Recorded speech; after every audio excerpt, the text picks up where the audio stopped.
Alright, well thank you very much for coming, guys. It means a lot to us how much, I guess, your aquarium means to you to come and give up your night and have a listen to what we've got to say. But what my intention for tonight is for you to leave tonight having an absolute understanding of the principles of a marine aquarium. Now you're going to hear so much opinions and so much detail about how to keep a marine aquarium, but at the end of the day it's actually quite simple, providing that you understand the principles behind what's involved. Providing that you understand these 8 things, outside of these 8 things is all detail. So basically we tick off these 8 things. Every single problem that you ever have in your aquarium is going to relate to one of these 8 things. So basically these 8 things are all posted under articles on our website.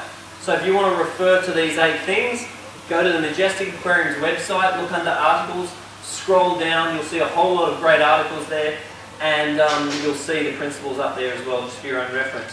So let's say your aquarium's not going well.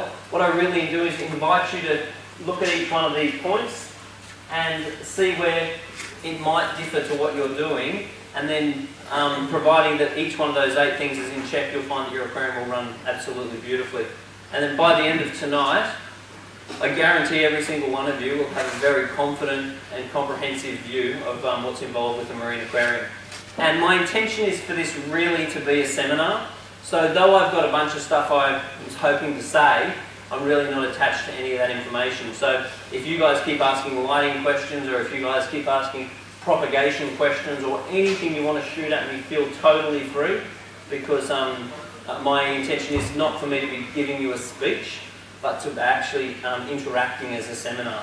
So if there's anything you don't understand, raise your hand and I'll address that for you straight away. Alright, so let's get started. Actually, first of all, before we actually get started, the one question, why listen to me? I guess I've been into marine aquariums all my life, and I've studied and kept and experimented and advised people all of my working life, and definitely kept and loved these things all of my life. And the way that I managed to get the amount of experience that I did is when I was a young kid I used to breed a lot of cichlids. So I'd breed my fish and then I'd take them to the shops.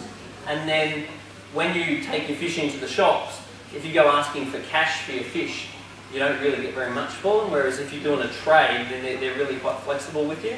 So as a young kid I'd go around and drum up credit with all the different aquarium shops for all the fish I bred. And then as I got better at breeding the fish, I'd breed more expensive fish, and then I'd get more credit, and then I'd breed more expensive fish, then I'd get more credit. And then I started getting into marine aquariums probably when I was 16, 17 years old. And back in those days, obviously there was no internet, and there wasn't a lot of good information on it. And so we'd have to rely on a couple of people in the industry, which back in those days did have fairly basic knowledge, and we had to rely on the very few books that we did have available to us. So a lot of it was experimentation. So we'd basically try a coral, I'd see what would go wrong with it.